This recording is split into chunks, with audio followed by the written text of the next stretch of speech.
Bună ziua, prieteni, și bine ați venit pe canalul nostru. Eu astăzi vreau să fac o tocăniță de oase de porc și o să fac găluște. Am așa de la cotlet. Și aia fac astăzi de mâncare.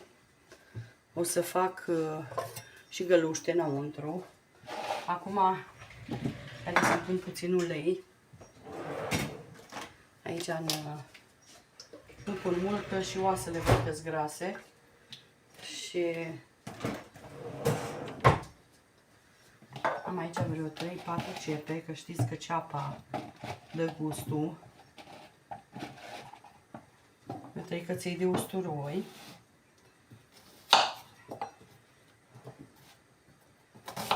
Nu o tai mărunt, o las așa mai mare, pentru că ea până oasele se fac și ea să face ceapa.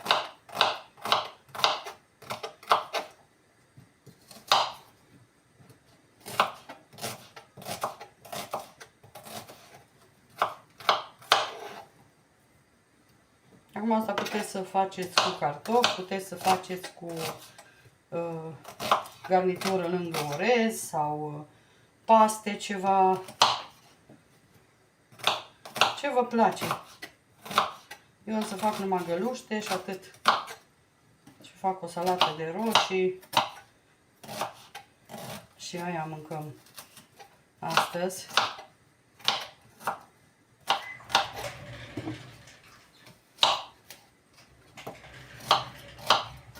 Am început, punem asta la să fiarbă.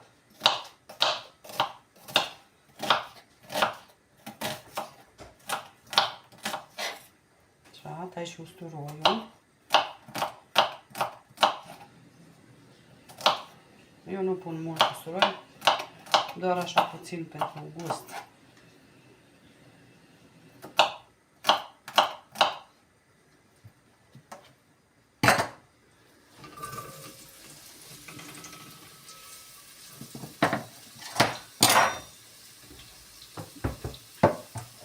Punem puțină sare.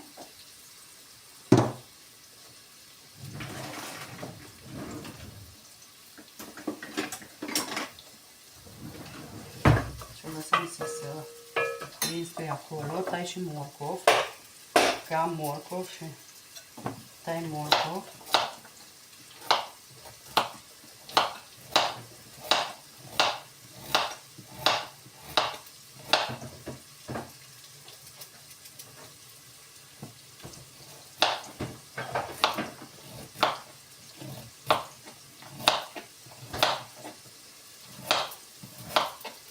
Lăsăm așa mai măricei un pic.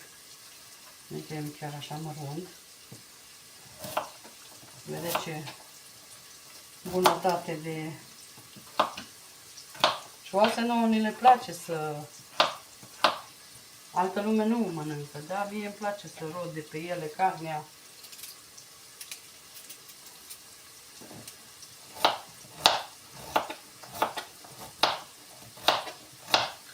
Am oprit și gogoșara care îl tai în loc de ardei.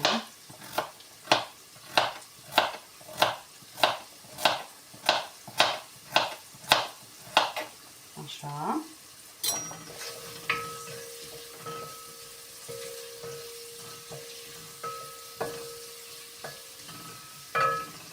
Punem și morcov aici. O să fălească toate.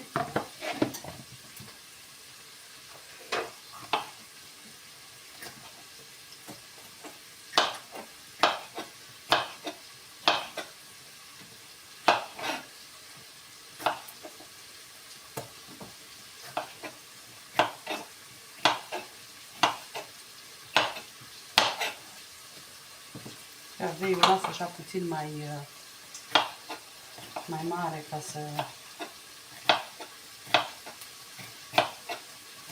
să nu se sfărâme de tot.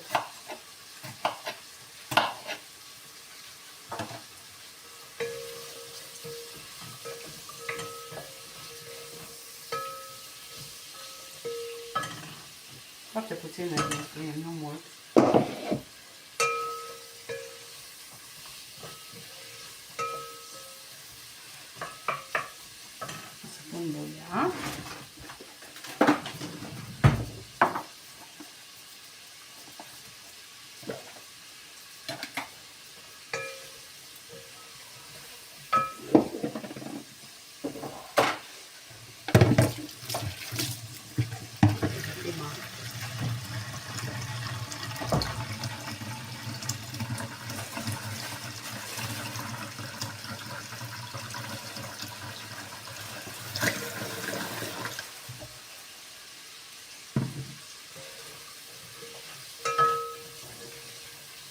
Acum pun boiaua.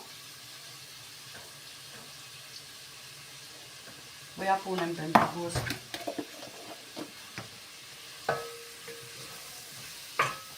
Așa și pun oasele.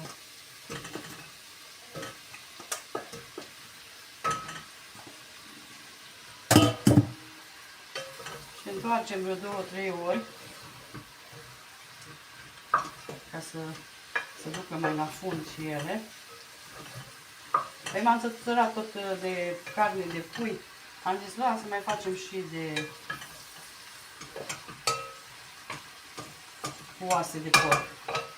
Am și carne, dar mie nu-mi place numai carne seacă.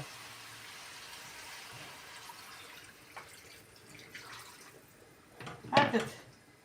Să treacă apa peste... Așa.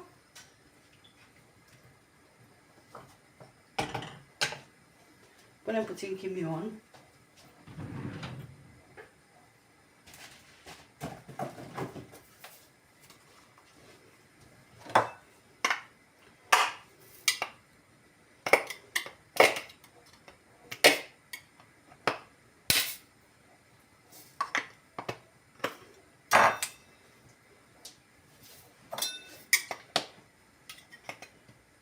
Am într-o cutie chimionul atâta de prost, se deschide, dar se deschide până la urmă.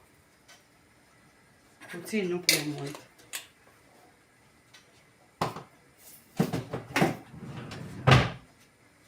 Puteți să puneți foaie de dafin dacă doriți,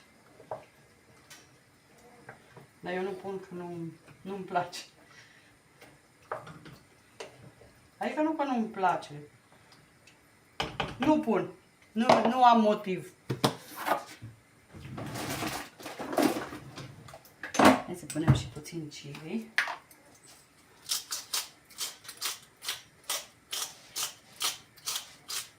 Să fie mai condimentat. Să aibă gust bun.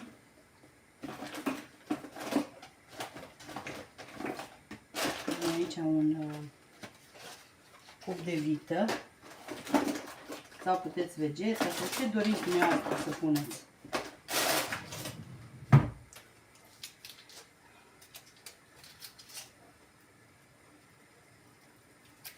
Așa.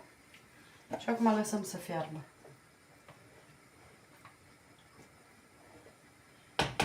Dacă oasele sunt mai bătrâne și nu sunt fierte, mai completăm cu apă. Să nu scadă chiar așa. Ca să avem loc și să avem geamă și pentru găluște.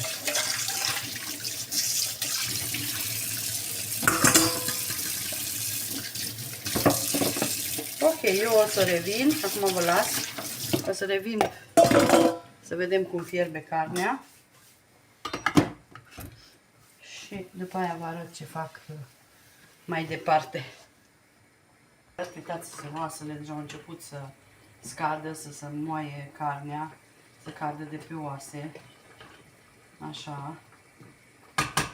Acum, dumneavoastră, dacă nu doriți, puteți să nu puneți. Să le scoateți afară, să scoateți și să le curățați și să le scoateți afară. Eu acum o să pun niște roșii. Aici să taie mai mult pentru gust. Am ales din astea care au fost mai moi. Ca să nu pun bulion. Mai sănătos roșiile așa proaspete.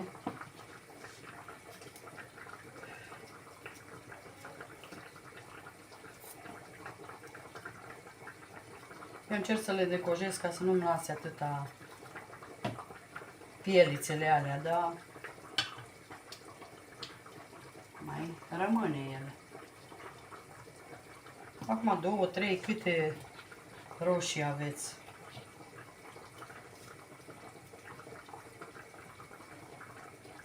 Dacă nu puneți pastă de roșii sau bulion sau ce doriți dumneavoastră. Astea de obicei eu le pun când pun la fiert carnea, dacă fac cu pui. Dar acum știind că astea trebuie să fiarbă mai mult,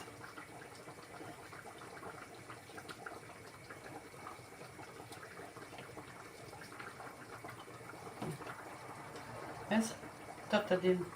Am ales o bucățică de-abia din una mică. Care afară ziceai că e faină, e sănătoasă.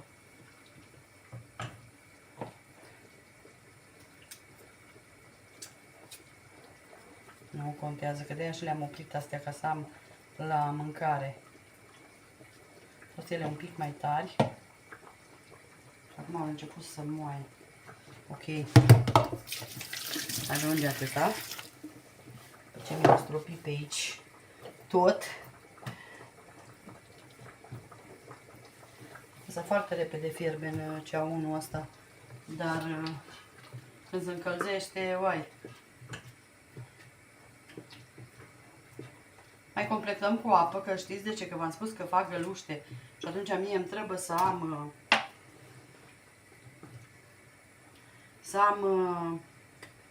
Vedeți că imediat încep oasele să cadă.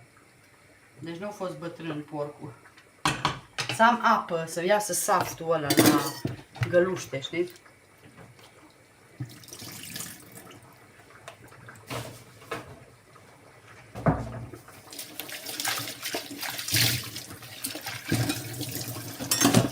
Am vrut să fac salata, soțul a zis nu, că el vrea să mănânce așa numai fără salată. Da? Cum mănâncă, cum vrea, așa-i fac. Avem și castraveți murați dacă chiar vrea. Da, eu mai las acum jumătate de oră să gust.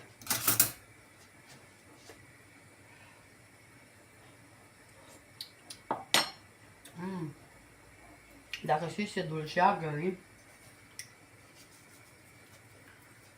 de sare.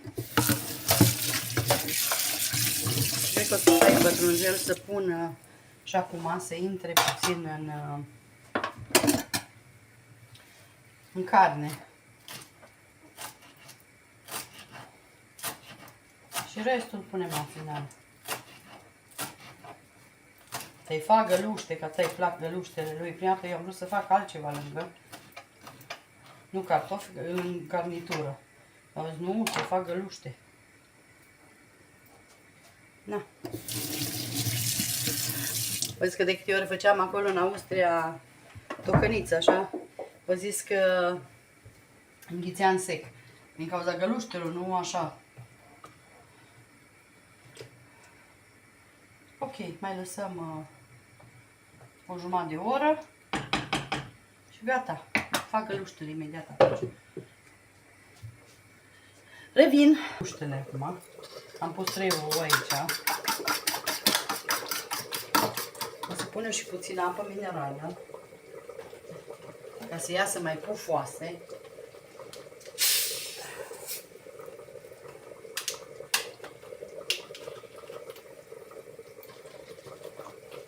Așa. O să le batem bine. Și o să punem făină.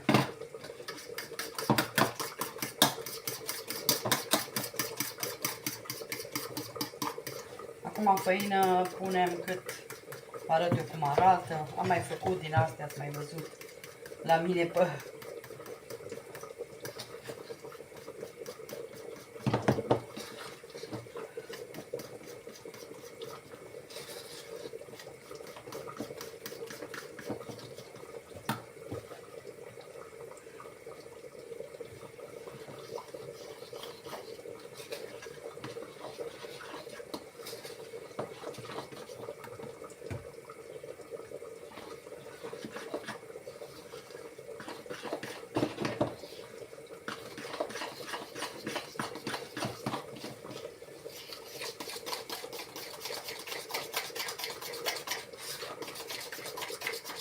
Fac găluște la soțul acum să se sature de...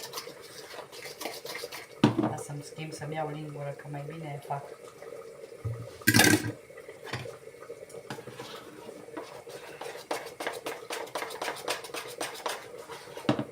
Mai puțin.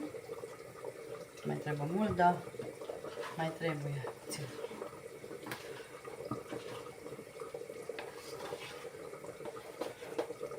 Acum 2 zile am mâncare.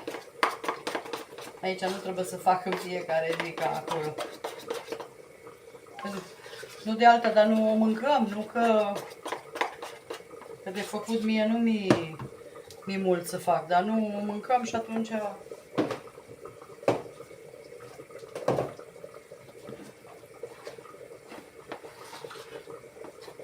cu căldurile astea nici nu poți mânca. Mai nu, acum în ultimul timp, totodată la zi mâncam. Deci cam așa trebuie să arate. Vedeți?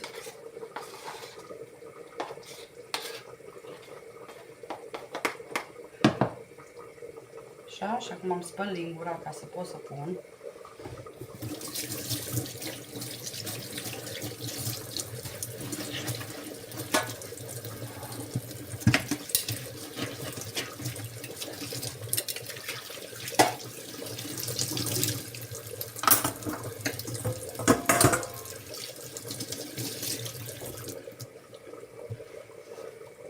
Așa.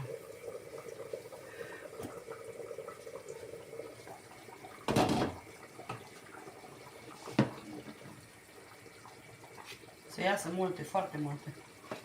O să iasă. Dar nu e problemă.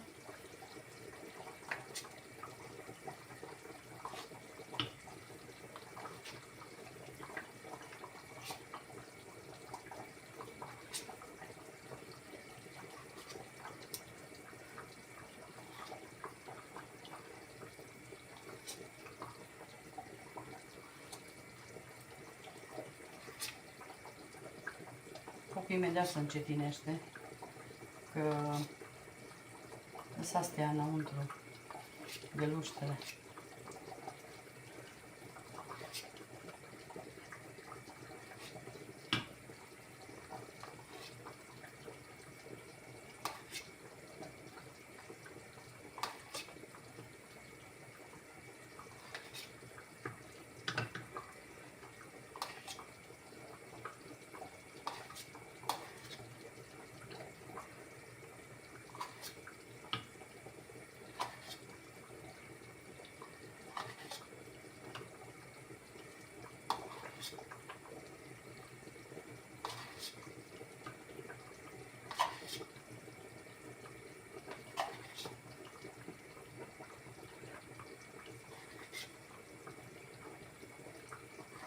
Tot timpul să căutați să puneți unde vedeți că fierbe. Și atunci imediat vi le întărește, adică vi le ia ca fierte.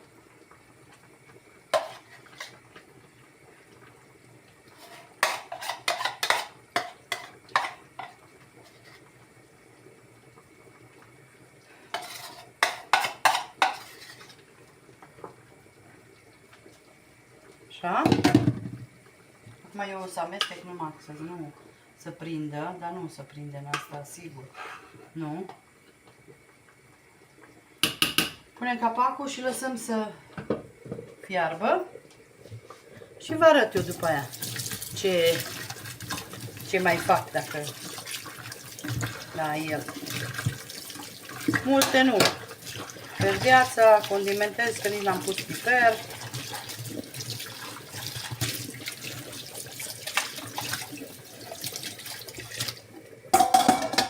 Și rapid, o mâncare rapidă. Deci asta e o mâncare super rapidă. Haideți să vedeți. Uitați. Ce arde capacul ăla.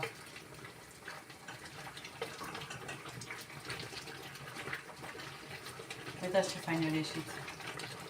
Deci super. Deci nici n-aveam idee cât de fain a ieșit. Eu acum o să gust. Am îngrușat fain și sosul. De la ele, vedeți ce sos fain a ieșit. Mai trebuie nimic. Puțin piper, pun și gata.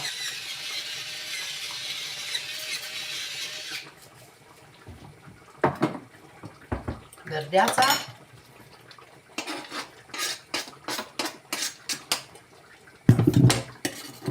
Și gata mâncarea, oprim focul, lăsăm puțin să se îmbine